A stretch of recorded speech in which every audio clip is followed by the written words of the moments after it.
My thing is this: when people are in a real healthy situation, you're in a good situation, right? Your spouse loves you, they treat you right. You may not be a multimillionaire, but you have a decent way of living. And then you see the outside world, and then you bite the apple. And once you bite the apple, out of nowhere, you're the disease in your house. And now you want to be a multimillionaire. Now you became stagnant. Now your spouse isn't doing enough. And now your relationship is hindering you. But if you never saw... Hey man, y'all put your cash up in the comments. Y'all already know how I rock. Y'all know how I rock. But this video basically insinuating and showing why single women keep women single. But let's keep it going, man.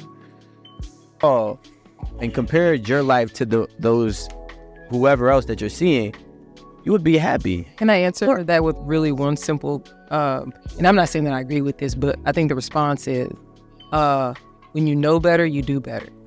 And so I think that sometimes when the haze clears and when, the scales come off your eyes, you're like, oh shit, I've been out here fucking around for a long ass time. I need to be doing something more. I need to be doing X, Y, and Z. So again, these are not post-marriage, conversations, but I think that is like the very easiest way to respond to that. And my response to that response would be, no, because I've heard it, and sometimes, and I agree, but my response is, it's like, I understand when you want to do more, and if you know better, you do better, right? But we have to understand that more is greed sometimes. When you have something good, you don't need more. You can want more, you can desire more, but you don't need more. And 9 times out of 10, if more was really for you, you would have already been on that path. You would have already been on that journey. A lot of people lose everything chasing more, right? I'll give you a random example. A lot of people go to the casino, right? I was a heavy gambler at one point. It's not that I never lost. It's not that I never won. I actually won all the time. I hit every single time I went to the casino. The problem was I never stopped. So when I never stopped, by the end of the day, I was in the negatives. So that's how I feel like people look at life, and people look at, their life in comparison to... Exactly, I won every time. But I don't stop, so you end up losing it all. Because when you have enough, you never realize what's enough because you're always thinking you can get more. After you win, you end up putting it all in. When you win, you keep playing, because the winning is if you get a little bit of a reward for doing something, you're gonna think there's more reward. Give up. I'm not telling people to give up. Don't dream big. Don't strive for more. No, I'm telling people, the person that you're with for your own healing. I'm telling people, understand when you have something good, and understand what you don't have might be for your benefit. And when you understand that, then people might stop. I don't believe in dream chasing if you wasn't a dream chaser. You just don't turn on the switch and then risk everything. Now, sometimes it does work, but again, very, very, very few people make that work, make that transition. Most people fail. Do a lot of different things. So, going back to the initial question, I think you posed it, Rico, one of y'all.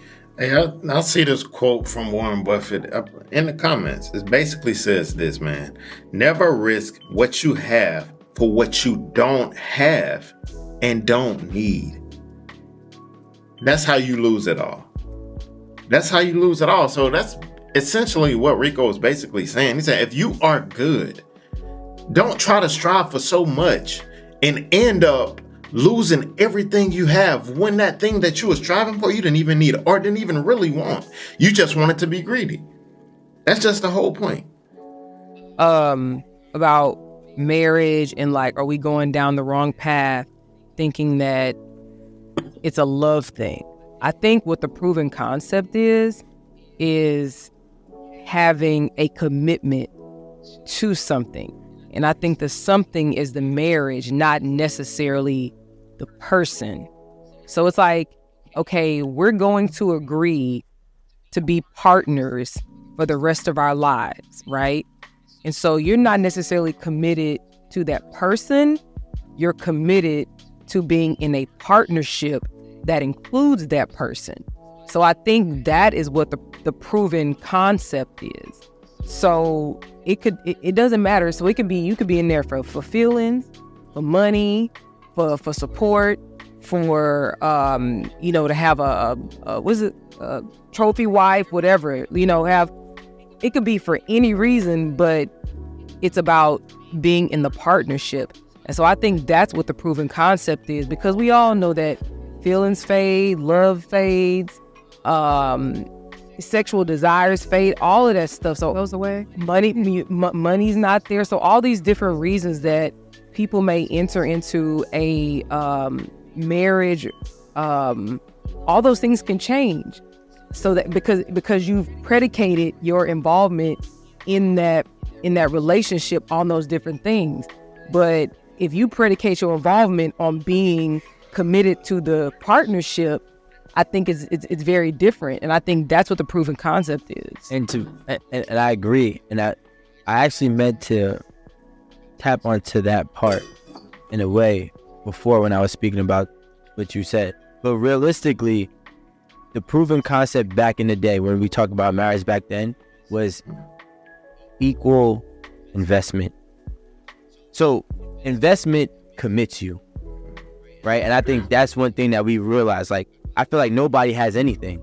That's why we could fall in love and out of love easily, because we have nothing to lose. You don't have anything to lose. I don't have anything to lose. When you have something to lose, you would treat that relationship differently. That's why people have been married for years for the kids. You know why? Because both parents do not want to surrender time with their kids. When you have marriages that are, rocky, but they have a lot of investments together, they stay in together because also their investments. I think that commitment is usually with some type of tangible or maybe even intangible investment that both has had to put in. And I think we don't have anything. You got people who are getting married who has not a dollar to their name. You got people getting married that have never had an asset, neither has nobody in their families. And then next thing you know, they're like, well, if I do strike something good, I'm leaving with more than I came. Or would you, I'm sorry, but would you say that time is an investment? I literally. I don't think that. That's been in my head like. No, I won't, because you got to realize that it to me is a broke person statement. Time is an investment. Think about it. Think about if that woman who had nothing, right? When she got married to this man who has everything, the time that woman spent before she even got with him, she gained nothing. So all of a sudden, when she gets with this man who got something, her time matters. Like if she had never got with him, within that time, she would have built something. Like, come on, bro. Like, no, I don't consider time an investment, because she still had the ability to build something while she was with that man with that time, or before she even met that guy. So no, I don't consider it. No, not at all. Time is not an investment. See, time. All right. So time is an investment. And my answer is my answer. No, time is an investment. Don't get me wrong, but time is not a binding investment, right? I might spend 10 years chasing this goal, but if I don't get this goal by the 10th year, I'm gonna chalk it up and I might take a different route, maybe something similar. Sorry, guy. But I'm not gonna keep on beating the dead horse. Now, when I have a actual investment that's binding, yeah, like my child or my house or our houses or our image, our social reputation, that binding, what were we saying? Binding investment, that binding investment will keep you way easier than time. Don't get me wrong, people do stay together. Like, I've been with them for 10 years or 5 years, and I don't want to wait 5 years away. But eventually, at this day and age, I think modern day dating, they don't care about how much time we spent with this person. I feel like that's an older concept. Like, I don't care. I spent 3 years. Guess what? Tomorrow's a whole new day. I just don't want to put my time in somebody else's hands. That's where my fear would come from when it comes to me. Yeah, when you said that you'd have nothing to lose if it doesn't work out, I wasted time. Yeah. And you're That's because, think about it, right? No offense, but if we compare with where you two are at right now in terms of if you what you said. You wasted time. We go back to the proven concept of successful marriages. They wasted land, not time.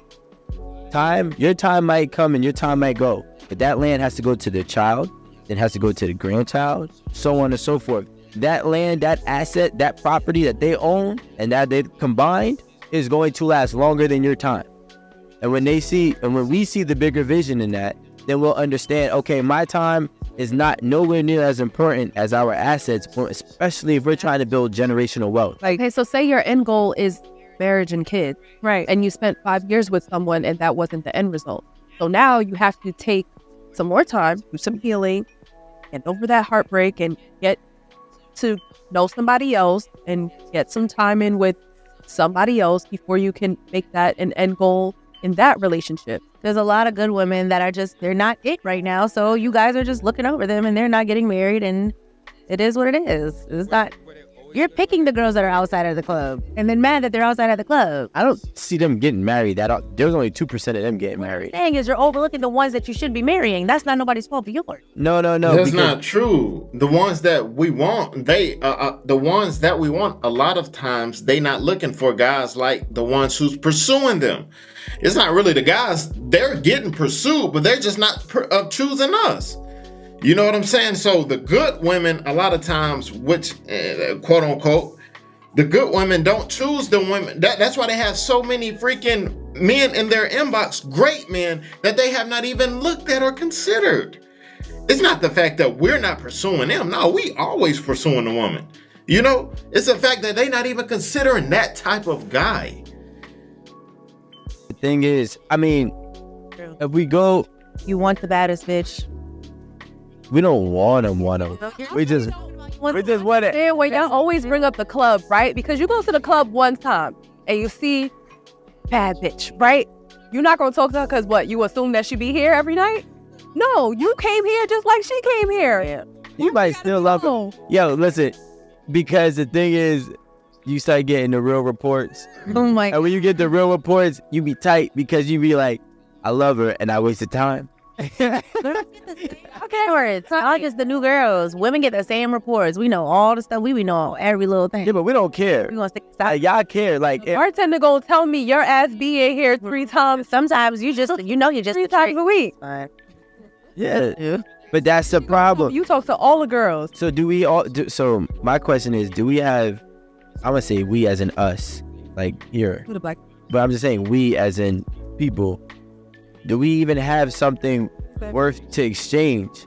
Hey. Like, what do you have that's worth to exchange other than your time? Because when I'm investing the same amount of time as you, that has already been equalized.